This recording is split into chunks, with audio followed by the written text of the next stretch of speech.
Cookery சேனலை பார்த்து யார் வேணாலும் சமையல் பண்ணலாம். ஆனா சுவையான சமையல் பண்றது எப்படி? நான் இதயம் நல்லெண்ணெயில சமையல் பண்றேன். ஆஹா ஓஹோன்னு பாராட்டுறாங்க. நீங்களும் இதயம் நல்லெண்ணெயில சமையல் பண்ணுங்க, பாராட்ட வாங்குங்க. தினம் தோறும் வாங்குவே இதயம் இதயம். மகளிரை சேர்ந்த சகோதரிகளே, இளைஞர் பட்டாளங்களே, பத்திரிகையாளர்களே, ஊடகங்களே அனைவருக்கும் என்னுடைய முதற்கண் வணக்கம். இன்றைக்கு திராவிட முன்னேற்ற கழகம் ஆட்சிக்கு வந்து 53 மாத காலம் நிறைவேற்றப்படும். 53 மாத காலம் உருண்டோடி விட்டது. இந்த 53 மாத காலத்தில் இந்த தொகுதிக்கு ஏதாவது ஒரு பெரிய திட்டத்தை கொண்டாந்துருக்காரா?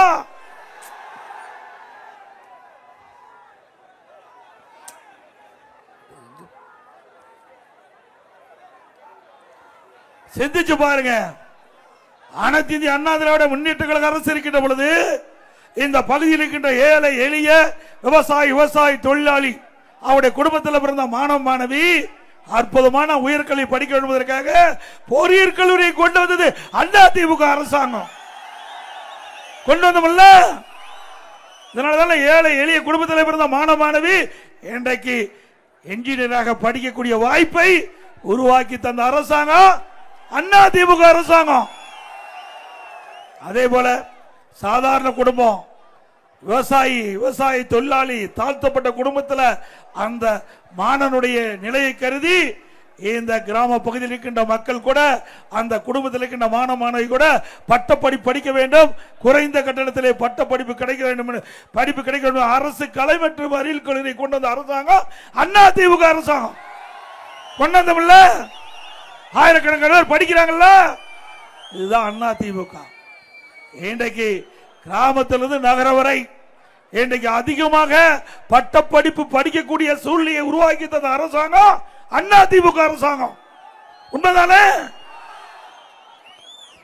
இன்றைக்கு மரியாதைக்குரிய சகோதரர் KP அன்பழகன் அவர்கள் உயர்கல்வித்துறை அமைச்சராக இருந்தார். அப்படி உயர்கல்வித்துறை அமைச்சராக இருந்த காலகட்டத்தில் மாண்புமிகு புரட்சி தலைவி அம்மாவிடத்திலே எடுத்து சொல்லி தமிழகத்திலே சுமார் 68 கலை மற்றும் அறிவியல் கல்லூரியை கொண்டாந்து, கலை மற்றும் அறிவியல் கல்லூரி ஒன்றல்ல இரண்டல்ல 68 கலை மற்றும் அறிவியல் கல்லூரி 10 ஆண்டுல கொண்டாந்து இன்றைக்கு ஏழை குடும்பத்தில் பிறந்தவர்கள் குறைந்த கட்டணத்தில் பட்டப்படிப்பு படிக்கக்கூடிய சூழ்நிலை நாங்கள் உருவாக்கி தந்தோம். 21 பாலிடெக்னிக் கல்லூரி, 21 பாலிடெக்னிக் கல்லூரி. அதோட ஒரே ஆண்டில் 11 அரசு மருத்துவக் கல்லூரி மருத்துவமனை கொண்டாந்தோம். 11 அரசு கல்லூரி மருத்துவமனை. மாண்புமிகு அம்மா இருக்கின்ற பொழுது 6. ஆக 10 ஆண்டு 2011 2021 வரைக்கும் அனைத்து இந்திய அண்ணா திராவிட முன்னேற்ற கழகத்துடைய 10 ஆண்டு கால ஆட்சியில் 17 அரசு மருத்துவக் கல்லூரி மருத்துவமனை கொண்டாந்து இந்தியாவிலேயே இன்றைக்கு அந்த 10 ஆண்டுல அதிக மருத்துவக் கல்லூரியை திறந்த ஒரே ஆட்சி அதிமுக ஆட்சி. இன்றைக்கு மருத்துவக் கல்லூரி இடம் அதிகரிச்சோம். இன்றைக்கு மாண்புமிகு அம்மா மறைவுக்கு முந்தி குறைவாக இருந்தது. மாண்புமிகு அம்மா எடுத்த நடவடிக்கை 3445 இன்னைக்கு 6000 பேருக்கு மேலாக இன்றைக்கு நம்முடைய ஏழை எளிய குடும்பத்தில் பிறந்த மாணவ மாணவி இன்றைக்கு மருத்துவக் கல்வி கிடைக்கக்கூடிய சூழ்நிலையை அதிமுக ஆட்சியில் உருவாக்கி தந்திருக்கிறோம். அது மட்டுமல்ல, உங்க பகுதியில் சட்டக்கல்லூரி கொண்டாந்தோம். அதிமுக ஆட்சியில் தருமபுரி மாவட்டத்தில் இந்த ஏழை குடும்பத்தில் பிறந்த மாணவன் சட்டம் பயில வேண்டும் என்பதற்காக சட்டக்கல்லூரி கொண்டாந்தது அதிமுக ஆட்சியில். அது மட்டுமல்ல, இன்றைக்கு அதிமுக ஆட்சியில் தான் தமிழகத்திலே 4 வேளாண்மை மருத்துவக் கல்லூரி, அதே போல கால்நடை மருத்துவக் கல்லூரி 5 அதிமுக ஆட்சியில் கொண்டு வந்தோம். கால்நடை பூங்கா, ஆசியாவிலேயே மிகப்பெரிய கால்நடை பூங்கா கொண்டு வந்து விவசாயிகளுக்கு பயனளிக்கக்கூடிய அற்புதமான திட்டம். இதெல்லாம் அதிமுக ஆட்சியில் கொண்டு வரப்பட்ட திட்டம். பொறியியல் கல்லூரி சுமார் 5 கொண்டாந்துருக்கிறோம் அதிமுக ஆட்சியில். இப்படி பல கல்லூரி திறந்து அனைத்து இந்திய அண்ணா திராவிட முன்னேற்ற கழக ஆட்சியில் இந்தியாவிலேயே உயர்கல்வி படிப்பதில் முதல் மாநிலம். மரியாதைக்குரிய சகோதரர் திரு KP அன்பழகன் உயர்கல்வித்துறை அமைச்சராக இருந்த பொழுது அம்மா இடத்திலும் சரி என்னிடத்திலும் சரி உயர்கல்விக்கு முன்னுரிமை கொடுக்க வேண்டும் என்ற அடிப்படையில் கல்வியில புரட்சி மறுமலர்ச்சி எடுத்து ஏற்படுத்தியதன் விளைவு 2019-20 இன்றைக்கு தமிழகத்தில் 154 பேர் உயர்கல்வி படிச்சு நாட்டிலேயே தமிழகம் உயர்கல்வி படிப்பதில் முதல் மாநிலம். ஒரு மாநிலத்தில் சட்ட ஒழுங்கு சிறப்பா இருக்கணும், பொருளாதார மேம்பாடு அடைய வேண்டும், அந்த மாநிலம் உயர்வடைய வேண்டும் என்றால் கல்வியிலே சிறக்க வேண்டும். அதை மாண்புமிகு அம்மா அவர்கள் அதை கடைபிடித்து தமிழகத்திலே கல்விக்கு முன்னுரிமை கொடுத்தார்கள். இன்றைக்கு பல துறைகள் தமிழகத்திலே இருந்தாலும் கல்விக்கு தான் முன்னுரிமை கொடுத்து அதிக நிதி ஒதுக்கீடு செஞ்சு கல்வியிலே புரட்சி மறுமலர்ச்சி ஏற்படுத்தி இன்றைக்கு தமிழகத்திலே இந்தியாவிலே இருக்கின்ற மற்ற மாநிலத்தை விட தமிழகத்தில் தான் உயர்கல்வி படிக்கக்கூடிய எண்ணிக்கையை உயர்த்திய அரசாங்கம் அதிமுக அரசாங்கம். இது எதற்காக சொல்லிட்டேன்னு சொன்னால், ஒரு அரசாங்கம் எப்படி செயல்பட்டது என்பதற்கு உதாரணம். திமுக ஆட்சியில் அப்படியா இருக்குது? ஒரு அரசு மருத்துவக் கல்லூரி கொண்டு வந்தாங்களா? ஒரு அரசு மருத்துவக் கல்லூரி. இன்றைக்கு முதலமைச்சர் திரு ஸ்டாலின் அவர்கள் வீராப்பு பேசுறார், மத்திய அரசிலிருந்து எங்களுக்கு அனுமதி கிடைக்கலன்னு. இன்றைக்கு மத்திய அரசிலிருந்து நாங்கள் அனுமதி எதிர்பார்க்கல. மாண்புமிகு அம்மா அவர்கள் தமிழகத்துடைய முதலமைச்சராக 2011-2016 வரைக்கும் ஆட்சி புரிந்த பொழுது மாநில அரசாங்க நிதியிலிருந்து 6 அரசு மருத்துவக் கல்லூரி மருத்துவமனை கொண்டாந்து இந்த மக்களுடைய பயன்பாட்டுக்கு திறக்கப்பட்ட அரசாங்கம் அதிமுக அரசாங்கம். அந்த தில்லு திராணி இருக்குதா ஸ்டாலினுக்கு? அது மட்டும் இல்ல, இன்றைக்கு கல்வி உயர்ந்து விட்டது, இன்றைக்கு பட்டப்படிப்பு படிக்கிறவருடைய எண்ணிக்கை உயர்ந்து விட்டது. அந்த படித்த இளைஞருக்கு வேலைவாய்ப்பு உருவாக்கி தர வேண்டும்.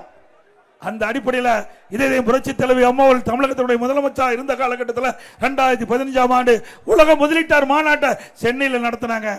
98 புரிந்துணர்வு ஒப்பந்தம் போட்டாங்க. 2,62,000 கோடி தொழில் முதலீட்டு ஈர்க்கப்பட்டு பல தொழில் துவங்கப்பட்டு பல்லாயிரக்கணக்கான பேருக்கு வேலை கிடைக்க செய்த அரசாங்கம் அதிமுக அரசாங்கம். அது மட்டுமல்ல, அம்மா வழியிலே வந்த அம்மாவுடைய அரசாங்கம் 2019 ஜனவரி சென்னையில் பிரம்மாண்டமான உலக முதலீட்டாளர் மாநாட்டை நடத்தி 3,05,000 கோடி தொழில் முதலீட்டு ஈர்க்கப்பட்டு 304 புரிந்துணர்வு ஒப்பந்தம் போடப்பட்டு அந்த பணிகள் எல்லாம் துவங்கப்பட்டது. அந்த பணிகள் நிறைவேற்றப்பட்டு தான் இன்றைக்கு பல தொழிற்சாலைகள் பயன்பாட்டுக்கு வந்து பல லட்சம் பேருக்கு வேலை வாய்ப்பை உருவாக்கி தந்த அரசாங்கம் அதிமுக அரசாங்கம். ஸ்டாலின் தான் கொண்டாந்தாரு. தொழில் முதலீட்டு இருக்குன்னு சொல்லி தொழில் முதலீடு செய்ய வெளிநாடு போனார். நான் அறிக்கை கேட்டேன், மக்கள் தெரிந்து கொள்ள வேண்டும். இன்றைக்கு அதிமுக ஆட்சியில் எவ்வளவு தொழில் முதலீட்டு ஈர்த்தோம், எவ்வளவு புரிந்துணர்வு ஒப்பந்தம் போட்டோம், என்னென்ன நிலைமையில் இருக்குன்னு தெளிவா சொன்னோம். ஆனா திராவிட முன்னேற்ற கழக அரசு அமைந்த பிறகு இன்றைக்கு 922 புரிந்துணர்வு ஒப்பந்தம் போடப்பட்டதாக, 10 லட்சம் கோடி தொழில் முதலீட்டு ஈர்க்கப்பட்டதாக, சுமார் 32 லட்சம் பேருக்கு வேலைவாய்ப்பை உருவாக்கி தரப்படும் என்று செய்தியெல்லாம் சொன்னாங்க. நான் தெளிவாக கேட்டேன். முதலமைச்சர் ஜெர்மன் நாட்டுக்கு போகின்ற பொழுது அண்மையில் தான் ஜெர்மன் நாட்டுக்கு போனாரு தொழில் முதலீட்டு ஈர்க்க வேண்டும் என்று. அப்பொழுதுதான் இந்த கருத்தை செய்தியாளரிடத்தில் தெரிவித்தார். அப்பொழுது 77% புரிந்துணர்வு ஒப்பந்தங்கள் நிறைவேற்றப்பட்டதா சொன்னார். அப்படி 77% திராவிட முன்னேற்ற கழக ஆட்சியில் போடப்பட்ட புரிந்துணர்வு ஒப்பந்தம் நிறைவேற்றப்பட்டால் சுமார் 25 லட்சம் இளைஞருக்கு வேலைவாய்ப்பு கிடைச்சிருக்கணும். வேலைவாய்ப்பு கிடைச்சதா? பாபு ரெட்டிப்பட்டி சட்டமன்ற தொகுதியில் கிடைச்சதா? அப்படின்னா பொய் தானே. ஆக ஒரு முதலமைச்சர் இன்னைக்கு மக்களை ஏமாற்றி இளைஞர்களை ஏமாற்றி ஆட்சிக்கு வந்த பிறகு இப்பொழுதும் பொய்யான செய்தியை தான் வெளிப்படுத்திட்டு இருக்கிறார். ஆக ஜெர்மன் நாட்டுக்கு போனார், தொழில் முதலீடு இருக்கல, தொழில் முதலீடு செய்ய போனார். அதுதானே உண்மை. இன்றைக்கு வேண்டுமென்றே திட்டமிட்டு திராவிட முன்னேற்ற கழக அரசியல் போடப்பட்ட புரிந்துணர்வு ஒப்பந்தத்தில் 77% நிறைவேற்றப்பட்டனா 25 லட்சம் பேருக்கு வேலை கிடைச்சிருக்கணும். இல்ல, அத்தனையும் பொய். இதை வெள்ளை அறிக்கை விட வேண்டும். திராவிட முன்னேற்ற கழக அரசு அவ்வப்போது வெளிப்படுத்திட்டு இருக்கிறீங்க. முதலமைச்சர், தொழில்துறை அமைச்சர், மற்ற அமைச்சர்கள் திராவிட முன்னேற்ற கழக ஆட்சியில் 922 புரிந்துணர்வு ஒப்பந்தங்கள் போடப்பட்டது, இளைஞர்களுக்கு வேலைவாய்ப்பை பெருக்கி தந்திருக்குன்னு சொல்றீங்க. வெள்ளை அறிக்கை கேட்கிறாங்க. வெள்ளை அறிக்கை விடுன்னு சொன்னா வெள்ளை பேப்பரை எடுத்து காட்டுறார். ஏங்க, தொழில்துறை மந்திரி வெள்ளை பேப்பரை எடுத்து காட்டுறார். திரு ஸ்டாலின் அவர்களே, உங்களுடைய தொழில்துறை அமைச்சராகவும் சரி, நீங்களும் சரி, 2026 சட்டமன்ற தேர்தலில் நீங்க பூஜ்ஜியம் தான் வாங்குவீங்க. சட்டமன்ற தேர்தலில் எப்படி வெள்ளை பேப்பரை காட்டுறீங்களோ அதே மாதிரி உங்களுக்கு மக்கள் அந்த வெள்ளை பேப்பர்ல பூஜை போட்டு கொடுத்துருவாங்க.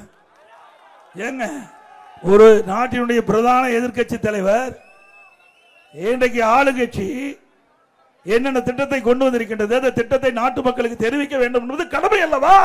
கடமை தானே?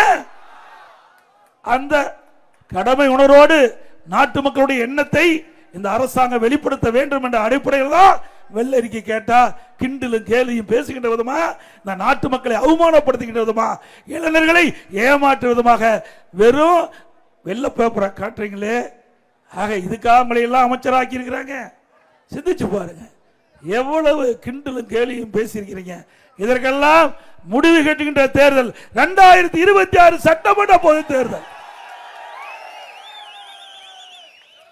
அதே போல இன்னைக்கு எங்க பார்த்தாலும் பள்ளிக்கு அருகில, கல்லூரிக்கு அருகில கஞ்சா விற்பனை அமோகமா நடந்துகிட்டு இருக்கு.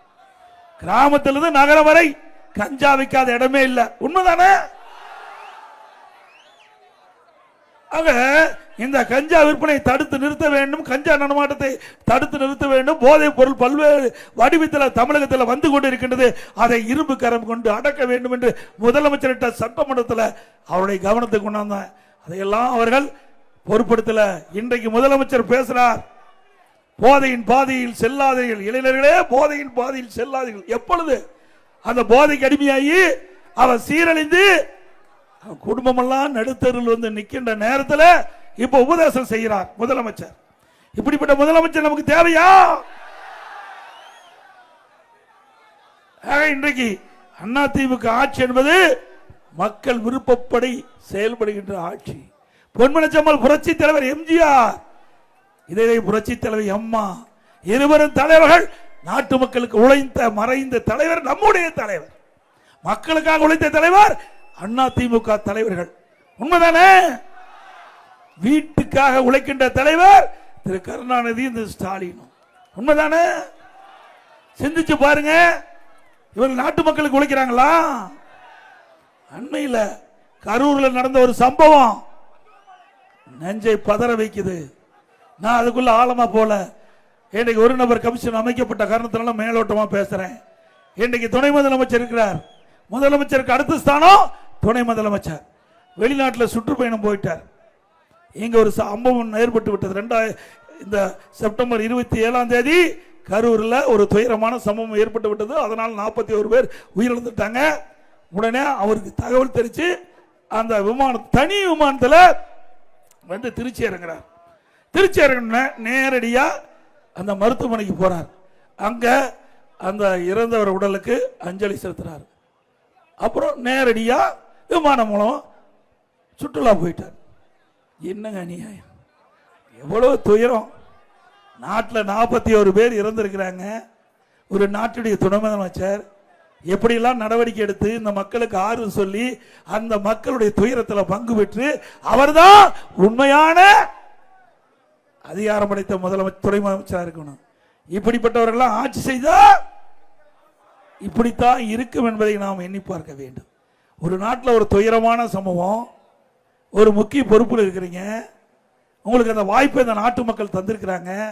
நாட்டு மக்கள் பாதிக்கப்பட்டு இன்றைக்கு அந்த மரணக்குரல் அந்த கரூர் நகரம் முழுவதும், அது மட்டும் இல்ல பக்கத்து மாவட்டத்தில் எல்லாம் அந்த கூட்டத்தில் கலந்து கொண்டு இறந்திருக்கிறாங்க. அப்படிப்பட்டவர்கள் துயரத்திலிருந்து மீளுவதற்கு இந்த துணை முதலமைச்சர் எந்த நடவடிக்கையாவது எடுத்தாரா? உல்லாசம் போயிட்டார்.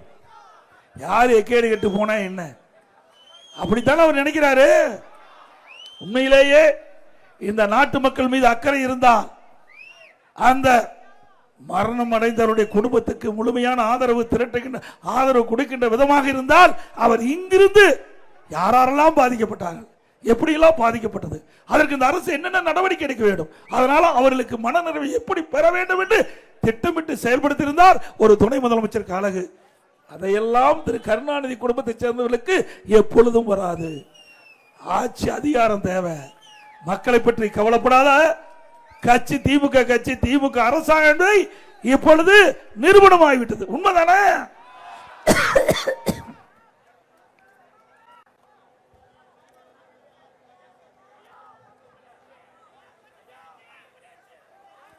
அதோட இன்றைக்கு நாம் சிந்திக்க வேண்டும். ஒரு பொதுக்கூட்டம் என்று சொன்னால் அந்த பொதுக்கூட்டத்திலே மக்கள் எப்படி வருவாங்க, அந்த மக்களுக்கு எப்படி எல்லாம் பாதுகாப்பு கொடுக்க வேண்டும், அப்படின்னு எல்லாமே திட்டமிட்டு செயல்பட வேண்டும். ஒரு கட்சியுடைய தலைவர் அதையெல்லாம் உன்னிப்பா கவனிக்க வேணும். ஆனா இதுலயும் அந்த ஒரு சிக்கல் ஏற்பட்டு விட்டது. அதை முழுமையாக கவனத்தில் எடுத்துக்கொண்டு செயல்பட்டு இருந்தா இந்த உயிரிழப்பை தவிர்த்திருக்கலாம். உண்மைதானே? ஏற்கனவே 4 கூட்டம் நடத்திருக்கிறீங்க.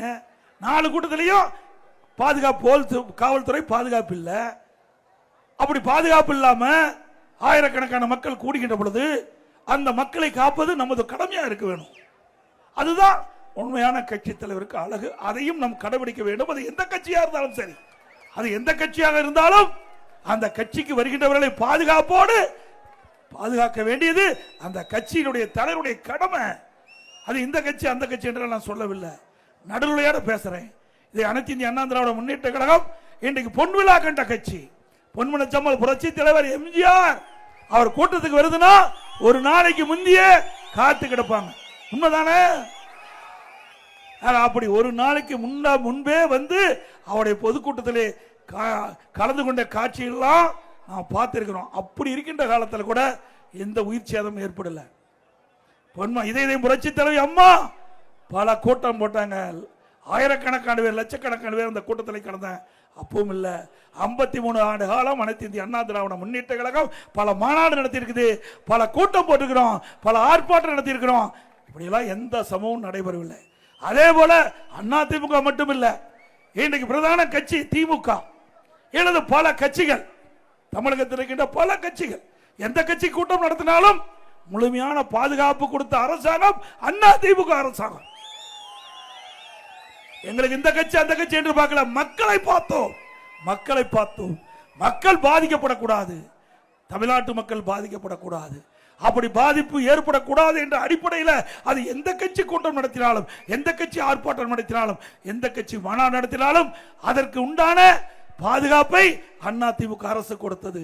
அதனால இப்படிப்பட்ட சம்பவம் எதுவும் நடைபெறாமல் பாதுகாக்கப்பட்ட அரசாங்கம், பாதுகாத்து மக்களை பாதுகாத்த அரசாங்கம் அதிமுக அரசாங்கம். உண்மைதானே? நம்ம எத்தனை கூட்டம் நடத்திக்கிறோம் அதிமுக.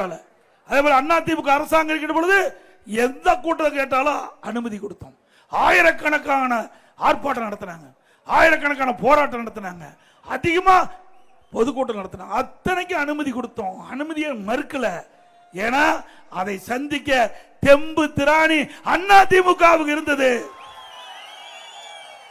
இன்னைக்கு இருக்கிற முதலமைச்சர் தெம்பும் கிடையாது, திராணியும் கிடையாது, பொம்மையா இருந்துகிட்டு இருக்க.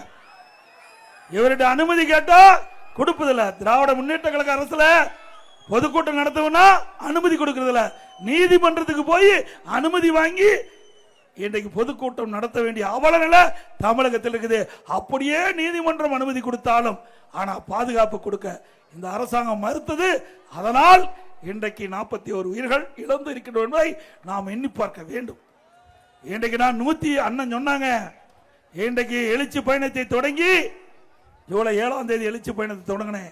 இன்றைக்கு இந்த பாப்பிரெட்டிப்பட்டியில 165வது சட்டமன்ற தொகுதி, 165வது சட்டமன்ற தொகுதி உங்களை சந்தித்து பேசுகிறேன். நான் 165 சட்டமன்ற தொகுதியிலையும் எழுச்சி பயண பொதுக்கூட்டத்தில் பேசும்போது ஒரு 4-5 சட்டமன்ற தொகுதியில் தான் பாதுகாப்பு கொடுத்தாங்க. வேற யாரும் பாதுகாப்பு கொடுக்கல. இங்க இருக்கின்ற நிர்வாகிகள், இங்க இருக்கிற அதிமுக நிர்வாகிகள், அதிமுக தொண்டர்கள், பொதுமக்கள், கூட்டணி கட்சியை சேர்ந்த நிர்வாகிகள், தொண்டர்கள் பாதுகாப்போட நம்ம எழுச்சி பயண பொதுக்கூட்டத்தை நிறைவேற்றினோம். இப்பொழுதுதான் காவல்துறை வந்திருக்குது. எப்போ ஒரு நிகழ்வு நடந்த பிறகு 41 உயிர் போன பிறகுதான் இன்றைய தினம்தான் காவல்துறை நமக்கு பாதுகாப்பு கொடுத்திருக்கிறாங்க. ஒரு நாட்டுடைய முதலமைச்சர் மக்களை பாதுகாக்க வேண்டும். இந்த கட்சி அந்த கட்சி என்று பிரித்து பார்க்க கூடாது. மக்களுக்கு பாதுகாப்பு கொடுப்பது முதலமைச்சருடைய கடமை. உண்மைதானே? அதுக்கு தானே முதலமைச்சர் ஆக்குறீங்க. அதுக்கு உங்க இடத்துல தானே காவல்துறை இருக்குது. ஆக ஒரு முதலமைச்சர் நடுநிலையோடு நடந்து கொள்ள வேண்டும். தேர்தல் நேரத்தில் கருத்துக்களை பரிமாறிக்கலாம். ஆனால் தேர்தல் முடிந்த பிறகு, ஒரு ஆட்சி அமைந்த பிறகு அந்த ஆட்சியாளர்கள் அவர்கள் இந்த நாட்டு மக்களை கண்ணை இமைகாப்பதை போல காக்க வேண்டும். நாட்டு மக்களை கண்ணை இமைகாப்புகளை காக்க வேண்டும். அது அதிமுக ஆட்சியிலே பார்க்கப்பட்டது.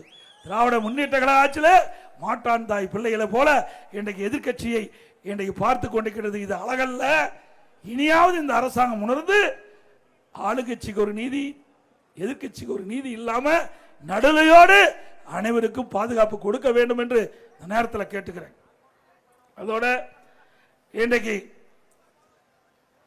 அதிமுக ஆட்சி இருக்கின்ற பொழுது இது வேளாண் பெருமக்கள் நிறைந்த பகுதி, முழுக்க முழுக்க விவசாயிகள் நிறைந்த பகுதி. இந்த விவசாயிகளுக்கு நீர் முக்கியம். அதற்காக அதிமுக ஆட்சியில் குடிமராமத்து திட்டத்தை கொண்டாந்தோம். குடிமராமத்து திட்டத்தை கொண்டு வந்து சுமார் 6000க்கும் மேற்பட்ட ஏரிகள் தமிழ்நாடு முழுவதும் இந்த திட்டத்தின் மூலமாக அந்த ஏரிகள் ஆழப்படுத்தப்பட்டன. மண்டல் மண் விவசாயிகளுக்கு இலவசமாக கொடுத்தோம்ல. அந்த திட்டத்தை நிறுத்திட்டாங்க. மீண்டும் அதிமுக ஆட்சி அமைந்தவுடன் எஞ்சிய 8000 பொதுப்பணித்துறையின் கீழ் இருக்கிற 8000 ஏரிகள் தூர்வாரப்பட்டு குடிமராமத்து திட்டத்தின் மூலமாக தூர்வாரப்படும். அதே போல இன்னைக்கு விவசாயிகள் பயன்படுத்துகின்ற மின் மோட்டார் இன்றைக்கு அதிமுக ஆட்சி இருக்கிற பொழுது மும்முனை மின்சாரம் எந்த நேரத்துக்கு போனாலும் மின் மோட்டார் வைக்கலாம். அதையும் நாங்கள் ஏற்படுத்தணும். அதோட ஒரே 5 ஆண்டில் 2011 2016 ஆண்டிலிருந்து 2021 ஆண்டு வரை 5 ஆண்டுல 2 முறை விவசாயிகள் தொடக்க வேளாண் கூட்டுறவு கடன் சங்கத்தில் வாங்கிய பயிர்கடன் தள்ளுபடி செய்யப்பட்ட ஒரே அரசாங்கம் அதிமுக அரசாங்கம். விவசாயிகளை வாழ வைத்த அரசாங்கம் அதிமுக அரசாங்கம். வறட்சி நிவாரணம் கொடுத்தோம். புயல் வெள்ளம் இயற்கை சீற்றம் வரும்போது அள்ளி அள்ளி விவசாயிகளுக்கு இழப்பீட்டு தொகை கொடுத்த அரசாங்கம் அதிமுக அரசாங்கம். விவசாயி தொழிலாளி இரவென்றும் பகலென்றும் வெயிலையும் மழையும் பொருட்படுத்தாம ரத்தத்தை வீரவியா மண்ணிலே சிந்தி உழைக்கின்ற விவசாய தொழிலாளி அவர்களுக்கும் அதிமுக ஆட்சியிலே பல திட்டங்களை கொண்டு வந்து நிறைவேற்றி பயன்பெற்றார்கள். பசு வீடுகள், அதே போல விலையில்லா கரை மாடு, விலையில்லா ஆடுகள், அதே போல அந்த ஏழை குடும்பத்தில் பிறந்தவர்கள் உழைக்க திறனற்ற முதியோர்களுக்கு அதிமுக ஆட்சி இருக்கின்ற பொழுது நான் முதலமைச்சர் இருந்த பொழுது சட்டமன்றத்தில் சட்டமன்ற பேரவை விதி 110 கீழே ஒரே நேரத்தில் 5 லட்சம் முதியோர்களுக்கு முதியோர் உதவித்தொகை வழங்கப்படும் என்ற அறிவிப்பை கொடுத்து 4,85,000 பேருக்கு முதியோர் உதவித்தொகை வழங்கப்பட்டது. மாண்பு அம்மா இருக்கின்ற பொழுது அந்த முதியோர் தொகை 500 இருந்து 1000 உயர்த்தினாங்க. அம்மாவுடைய அரசு முதியோர்களுக்கு யாரெல்லாம் முதியோர்கள் விடுபட்டார்களோ அந்த முதியோர் தொகை பெறுவதற்கு அவர்கள் எல்லாத்துக்கும் தேர்வு செஞ்சு அதிமுக ஆட்சியிலே முதியோர் உதவித்தொகை வழங்கிய அரசாங்கம் அதிமுக அரசாங்கம் நேரத்தில் தெரிவித்து, அதே போல இன்றைக்கு பள்ளியிலே படிக்கின்ற மாணவர்கள் திறமையான மாணவர்களாக உருவாக்க வேண்டும். அம்மா சிந்தனையில் ஒதுக்கப்பட்ட திட்டம் லேப்டாப். அந்த திட்டத்தை அம்மா கொண்டாந்தாங்க. அரசு பள்ளி படிக்கின்ற மாணவர்கள் பெரும்பாலும் நடுத்தர குடும்பம், ஏழை குடும்பத்தை சேர்ந்தவர் தான் இந்த அரசு பள்ளியை படிக்கின்ற மாணவர்கள். அவருடைய நிலையை கருதி அவர்கள் திறமையான மாணவர்களாக உலகத்தரத்திற்கு ஏற்ற கல்வி அந்த மாணவனுக்கு கொடுக்க வேண்டும், விஞ்ஞான கல்வி அந்த மாணவனுக்கு கிடைக்க வேண்டும் என்ற அடிப்படையில் அம்மாவர்கள் அந்த லேப்டாப் நம்முடைய மாணவர்களுக்கு வழங்குவதற்கு திட்டத்தை கொண்டு வந்து 52,35,000 மாணவ மாணவிக்கு அதிமுக 10 ஆண்டு கால ஆட்சியில் லேப்டாப் கொடுத்தோம். இதற்காக சுமார் 7,300 கோடி அதிமுக ஆட்சி நிதி ஒதுக்கீடு செய்யப்பட்டது. அந்த திட்டத்தையும் இந்த ஸ்டாலின் மாடல் அரசாங்கம் ரத்து பண்ணிவிட்டது. மீண்டும் அதிமுக ஆட்சி மனதுடனே நம்முடைய மாணவ செல்வங்களுக்கு அறிவுபூர்வமான கல்வி கிடைக்க லேப்டாப் கொடுக்கப்படும். திருமண உதவி திட்டம், இது கிராமம் நிறைந்த பகுதி. இந்த கிராமத்தில் வாழ்கின்ற ஏழை குடும்பத்தில் பிறந்த பெண் அவளுக்கு 20,000 50,000 திருமண உதவி திட்டத்தின் கீழ் நிதி உதவி. தாலிக்கு தங்கம் ஒரு சவரன் 85,000 ரூபாய்க்கு விற்குது. அதையும் கொடுக்கிறோம். அதிமுக ஆட்சி வந்தவர்கள் திராவிட முன்னேற்ற கழக அரசு இந்த திட்டத்தை நிறுத்தப்பட்டு விட்டது. மீண்டும் அதிமுக ஆட்சி வந்தவுடன் இந்த தாலிக்கு தங்க வழங்க திட்டம், திருமண உதவி திட்டம் தொடரும். அது மட்டுமல்ல, இந்த திருமண உதவி திட்டத்தில் இடம்பெறுகின்ற மணமகளுக்கு பட்டு சேலை வழங்கப்படும், மணமகனுக்கு பட்டு வேஷ்டி வழங்கப்படும்.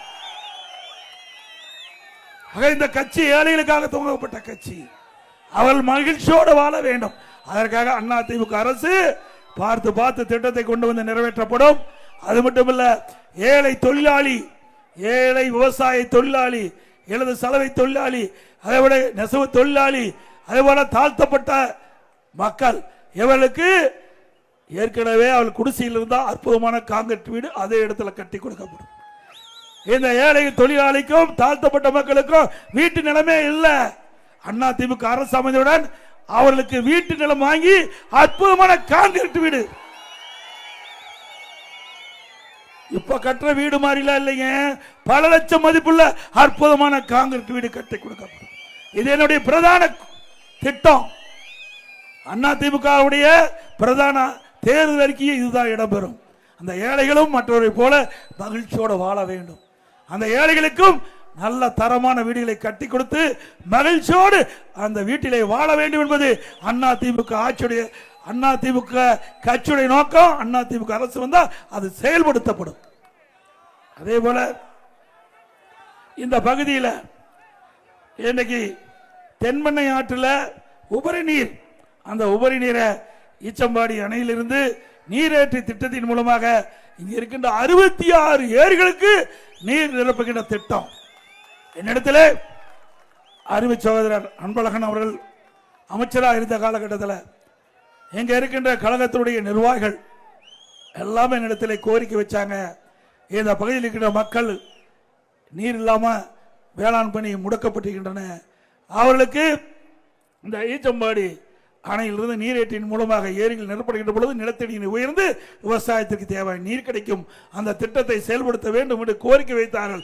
அவருடைய கோரிக்கை ஏற்று அந்த திட்டத்திற்கு ஆய்வு செய்வதற்கு 10 லட்சம் நான் ஒதுக்கப்பட்டு ஆய்வு மேற்கொள்ளப்பட்டு ஆட்சி மாற்றம் ஏற்பட்டு விட்டது.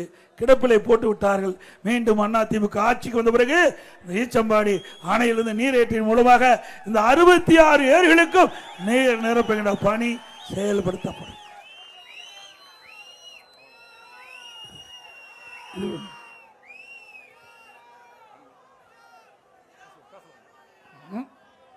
அதே போல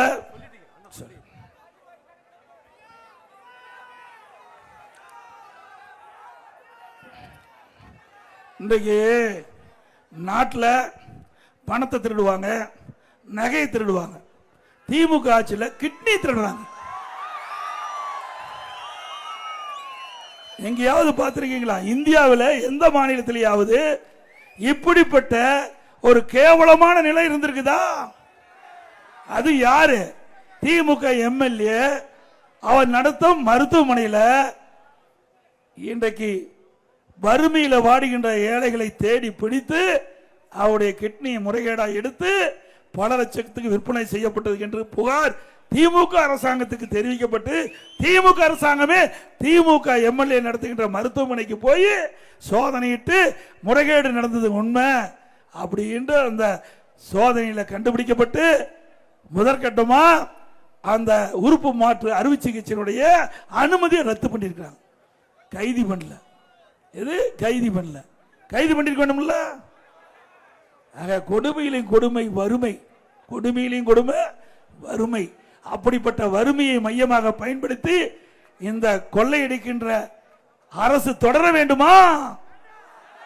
நல்லா எண்ணி பாருங்க. இன்னைக்கு நாமக்கல் மாவட்டம் பள்ளிப்பாளையத்தில் ஒரு பெண் இது மாதிரி பணத்தை ஆசை காட்டி அந்த வறுமையின் காரணமாக அந்த பெண் அந்த கிட்னி கொடுப்பதற்கு ஒத்துக்கொண்டு அவர்கள் அந்த மருத்துவமனைக்கு சென்று அவர்கள் அந்த ஆபரேஷன் பண்ணி அதை எடுக்கத்தாங்க. ஆனால் அந்த அம்மாவுக்கு உடம்பு சரியில்லாம போச்சு. அந்த அம்மா மருத்துவமனைக்கு போய் ஸ்கேன் பண்ணும்போது கிட்னிக்கு பதிலாக கல்லீரல் எடுத்துட்டாங்க. கிட்னிக்கு பதிலாக கல்லீரல் எடுத்துட்டாங்க. இப்படிப்பட்ட கொடுமையான அரசாங்கம் திராவிட முன்னேற்ற கழகம். நான் அடிக்கடி சொல்லிட்டு இருப்பதெல்லாம் உண்மைதானே? திறமையற்ற முதலமைச்சர், பொம்மை முதலமைச்சர், இந்த நாட்டை ஆளுகின்ற காரணத்தினால இப்படி மக்களுக்கு துன்பம் கிடைக்குது என்று சொன்னால் இந்த அரசாங்கத்தினுடைய கைலாகால்தனம் உண்மைதானே? இந்த அரசாங்கத்தில் மக்களுக்கு என்ன நன்மை கிடைச்சிருக்குது? விலைவாசி உயர்ந்து போச்சு, சட்ட ஒழுங்கு சந்தி சிரிக்குது, இன்றைக்கு சிறுமி முதல் பாட்டி வரைக்கும் பாதுகாப்பு இல்லை, எங்க பார்த்தாலும் கொலை கொல்ல திருட்டு வழிப்பறி நடக்காத நாளே இல்லை. இன்னைக்கு தொலைக்காட்சி எல்லாம் பாத்தீங்களா? அப்பெல்லாம் தங்கம் என்ன விலை நிலவரம், தங்கம் என்ன நிலவரம், வெள்ளி என்ன நிலவரம், இப்ப கொலை என்ன நிலவரம்னு வருது. அப்படித்தானே வருது? அப்படி அவல ஆட்சி இன்னைக்கு தமிழகத்தில் நடந்து கொண்டிருக்கின்றதை நாம் எண்ணி பார்க்க வேண்டும். அனைத்து இந்திய அண்ணா திராவிட முன்னேற்ற கழக அரசை பொறுத்த வரைக்கும் உங்களுடைய அரசு, மக்களுடைய அரசு. இன்றும் சொல்ல வேணாம், இந்த விவசாய பெருமக்கள் நிறைந்த பகுதி. நானும் ஒரு விவசாயியா இருந்து உங்களிடத்திலே பேசிக் கொண்டிருக்கின்றேன். வேற எனக்கு எந்த தொழிலும் இல்லை, எனக்கு எந்த தொழிலும் இல்லை. அதனாலதான் இந்த திமுக அரசாங்கத்தில் எந்த வழக்கு என்னால போட முடியல. என்னென்னமோ தோண்டி தோண்டி பார்த்தான், ஒன்னும் நடக்கல. ஏன்னா நான் விவசாயம் செய்து இருக்கிறேன். விவசாயத்தில் ஒன்னும் விரலால கண்டுபிடிக்க முடியாது. என்ன மீறி மண்ணத்தான் முடியும், வேற என்னத்தை கொண்டு போக முடியும்? என்னுடைய பணி, என்னுடைய தொழில் விவசாயம். உங்களோடு இந்த விவசாய பெருமக்களோடு பேசுகின்ற வாய்ப்பு கிடைச்சதுல இறைவன் கொடுத்த பொன்னியமா நான் கருதுறேன். ஆகவே நான் விளையாட்ட சொல்லல, இதெல்லாம் நான் மம்மட்டி பிடித்த கை, ஏர் உழுத கை. நான் சிறு வயதா இருக்கும் போது எங்க அப்பா விவசாய பணியிலே முழுமையான ஈடுபட்டு வேணும். எனக்கு விவசாயம் தெரிஞ்சாதான் அந்த விவசாய பணியில் செய்கின்ற தொழிலாளிக்கு அதை நீங்கள் அவர்களுக்கு அதை சொல்லிக் கொடுக்க முடியும். உங்களுக்கே தெரியலனா அந்த விவசாய பணியில் ஈடுபட்டுகின்ற தொழிலாளிக்கு தெரியாது என்று நான் விவசாய தொழில் முழுமையாக ஈடுபட்டுக்கிறேன். இன்றைக்கு நெற்பயிர் எப்படி நடணும், மஞ்சள் எப்படி உருவாக்கணும், வாழை, தென்னை, பாக்கு எல்லாமே என்னுடைய தோட்டத்தில் இருக்குது. இன்றைக்கும் இன்னும் விவசாயம் தான் செஞ்சுட்டு இருக்கிறேன். ஆகவே இந்த விவசாய பெருமக்களை பார்க்கும்போது நீங்கள்லாம் தண்ணீர் வேணும் கேட்குறீங்க. அதுக்கு அண்ணா திமுக ஆட்சி வருது, நீங்க என்ன கேட்குறீங்களோ அது நிச்சயமா விவசாயிகளுக்கு கிடைக்கும். அதே போல விவசாய தொழிலாளிக்கு, விவசாய தொழிலாளி நிறைந்த பகுதி பாப்பரெட்டிப்பட்டி விவசாய தொழிலாளி, அந்த பகுதியில் இருக்கின்ற ஏழை மக்கள் நிறைந்த பகுதியில் ஒரு அம்மா மினி கிளினிக் திறக்க வேண்டும் என்பதற்காக தமிழ்நாடு முழுவதும் 2000 அம்மா மினி கிளினிக் திறந்தேன். 2000 அம்மா மினி. ஏன்னா கிராமத்திலிருந்து 20 கிலோமீட்டர் 30 கிலோமீட்டர் சொன்னா தான் நகரத்துக்கு போக முடியும். அப்படி நகரத்துக்கு போய் சிகிச்சை அளிக்கக்கூடிய வாய்ப்பு பல கிராமத்தில் இருக்கிற மக்களுக்கு கிடைக்கல. அப்படி அந்த கிராமத்தில் இருக்கிற ஏழை மக்களுக்கு ஏதாவது நோய் ஆய்ப்பட்டா அங்க இருக்கிற அம்மா மினி கிளினிக் சென்று அவர் சிகிச்சை பெறலாம். அந்த அம்மா மினி கிளினிக்ல ஒரு எம்பிபிஎஸ் டாக்டர், ஒரு செவிலியர், ஒரு மருத்துவ உதவியாளர் நியமிக்கப்பட்டு சிறப்பாக செயல்பட்டு இருந்தது. திமுக அரசாங்கம் வந்தது, ஸ்டாலின் பார்த்தார், இதை விசாரிச்சார். இது மக்களிடத்தில் பெரிய வரவேற்பு கிடைக்குது, இது அண்ணா திமுக கட்சிக்கு மிகுந்த செல்வாக்கு வந்துடும் அப்படின்னு அதிகாரி சொன்ன, அவன் கட்சிக்காரர் சொன்னா அதை இழுத்து மூடிட்டாங்க. ஸ்டாலின் அவர்களே, ஏழைகளுக்கு சிகிச்சை அளிப்பதை கூட தடுத்து நிறுத்திய அரசாங்கம் மக்களை மன்னிக்க மாட்டார்கள். அடுத்த ஆண்டு அண்ணா திமுக ஆட்சி மலர்ந்த உடனே 2000 அம்மா மினி கிளினிக்ல 4000 அம்மா மினி கிளினிக் திறக்கிறது. எல்லா கிராமம், எந்தெந்த கிராமத்தில் மக்கள் அதிகமாக இருக்கிறாங்க, ஏழைகள் அதிகமாக இருக்கிறாங்களோ அந்த பகுதியில் இருக்கின்ற ஏழை மக்களுக்கு முழுமையான சிகிச்சை அந்த பகுதியிலேயே அண்ணா திமுக ஆட்சியிலே வழங்கப்படும். ஏனென்றால் நோயற்ற வாழ்வே குறைவற்ற செல்வம். அப்படி ஏழைகளுக்கு அவர் உடல்ல என்ன நோய் இருக்கிறது கூட தெரியாது. அப்படி இரவு பகலற்று அந்த விவசாய தொழிலாளி, விவசாயி கஷ்டப்பட்டு இருக்கிறாங்க. அப்படிப்பட்ட மக்களுக்கு சிகிச்சை அளிப்பதை கூட இந்த அரசாங்கம் பொறுத்து கொள்ள முடியாம அந்த அம்மா மினி கிளினிக் திட்டத்தை ரத்து பண்ணி இருக்கிறாங்க. அது மட்டும் இல்ல, அண்ணா திமுக ஆட்சி இருக்கின்ற பொழுது 10 ஆண்டு காலம் அண்ணா திமுக ஆட்சி 15 லட்சம் மருத்துவ முகாம் நடத்தணும். 15 லட்சம் மருத்துவ முகாம் நடத்தணும். இன்னைக்கு அப்படி அங்கே மருத்துவ முகாம் நடத்தி அந்தந்த கிராமத்தில் இருக்கின்ற மக்கள், நகரத்தில் இருக்கின்ற மக்களுக்கு அவர் உடலில் என்ன நோய் இருக்குது என்று தெரிந்தவுடன் அந்த நோயை குணப்படுத்துவதற்குண்டான நடவடிக்கை எடுத்த அரசாங்கம் அண்ணா திமுக அரசாங்கம். அப்படி உங்க ஆட்சியில் ஏதாவது திட்டத்தை கொண்டாந்து ஏழைகளுக்கு உதவி செஞ்சிருக்கீங்களா? செஞ்சிருக்காங்களா? அதே அடுத்த ஆண்டு நடைபெற்ற சட்டமன்ற பொதுத் தேர்தலில் அனைத்து இந்திய அண்ணா திராவிட முன்னேற்ற கழகத்துக்கு நீங்கள் ஆதரவை நல்க வேண்டும் என்று அன்போடு இந்த நேரத்தில் கேட்டு இந்த தொகுதியில் பல திட்டத்தை நாங்கள் கொண்டாந்து நிறைவேற்றுகிறோம். வத்தல் மலைக்கு 28 கோடி ரூபாய் தார் சாலை அமைக்கப்பட்டது. வத்தல் மலை, ராஜதோப்பு, வி முத்தம்பட்டி, கோணிக்கநாயக்கன்பட்டி, அள்ளி, எச் புதுப்பட்டி ஆகிய ஆரம்ப சுகாதார நிலையம் அண்ணா திமுக ஆட்சியை கொண்டாந்து நிறைவேற்றுகிறோம்.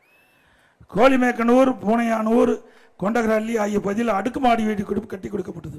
நத்தமேடு, ஆலாபுரம், திப்பிரெட்டிப்பட்டி, அள்ளி, வி முத்தம்பட்டி, புதுப்பட்டி, மோளையானூர் ஆகிய பகுதியில் கால்நடை கிளை அலுவலகம் அமைக்கப்பட்டது. ஒடசல்பட்டி, செமாண்டு குப்பம் ஆகிய பகுதியில் கால்நடை மருத்துவம் அமைக்கப்பட்டது. தொகுதிக்கு உட்பட்ட அனைத்து பகுதியிலும் நல்ல தார் சாலை அமைத்து கொடுத்தோம். புதிதாக ஸ்டிக்கர் ஒட்டி அண்ணா திமுக ஆட்சியில் கொண்டு வரப்பட்ட திட்டம், திமுக ஆட்சியில் ஸ்டிக்கர் ஒட்டி திறந்திருக்கிறாங்க. இந்த பகுதி மக்களுடைய கோரிக்கையை ஏற்று அண்ணா திமுக ஆட்சி கண்ட பொழுது கடத்தூர் ஊராட்சி ஒன்றியத்தை புதிதாக தொடங்கணும். அதுக்கு புதிய கட்டிடம் கட்டி கொடுத்தோம். திமுக வந்து ரிப்பன் வெட்டி திறந்துட்டாங்க. கோரிக்கைகள் புதிய வெள்ளம் அணைக்கட்டிலிருந்து ஈச்சம்பாடி அணைக்கட்டிலிருந்து நீர் கொண்டு வரும் திட்டம் நான் ஏற்கனவே சொல்லிட்டேன். வேப்பாடி ஆற்றின் குறுக்கே தடுப்பணை கட்டும் பணி கட்டி கொடுக்கப்படும். பாப்பிரெட்டி தொகுதிக்கு பகுதிக்கு வட்டார போக்குவரத்து கொண்டு வர நடவடிக்கை எடுக்கப்படும். கடத்துறை மையமாக கொண்டு வட்டாட்சி அளவுன்னு கேட்டுக்கிறீங்க, அது அதிமுக ஆட்சியில் பரிசீலிக்கப்படும். கொன்றளி பகுதியில் கான்கர் முதல் கோம்பரி மலை வரை பாதை அமைக்க வேண்டும்னு கேட்டிருக்கீங்க. அதிமுக ஆட்சி பாதை அமைக்குவதற்குண்டான நடவடிக்கை மேற்கொள்ளப்படும் என்ற அறிவிப்பை கொடுத்து 2026ஆம் ஆண்டு நடைபெற்ற சட்டமன்ற பொதுத் தேர்தலில் அனைத்து இந்திய அண்ணா திராவிட தலைமையில் அமைக்கப்பட்ட கூட்டணி வேட்பாளர் கழக வேட்பாளருக்கு இரட்டை சின்னத்திலே வாக்களித்து வெற்றி பெற செய்யும்.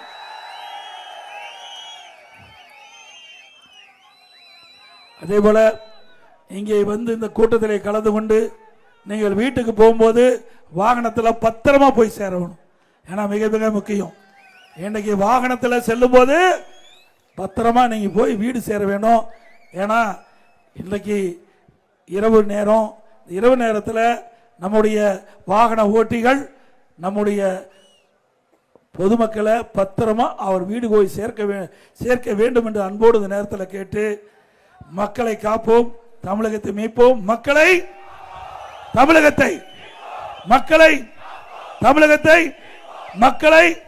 தமிழகத்தை ஸ்டாலின் மாடல் அரசு ஃபெயிலியர் மாடல் அரசு. Bye bye Stalin. நன்றி, வணக்கம்.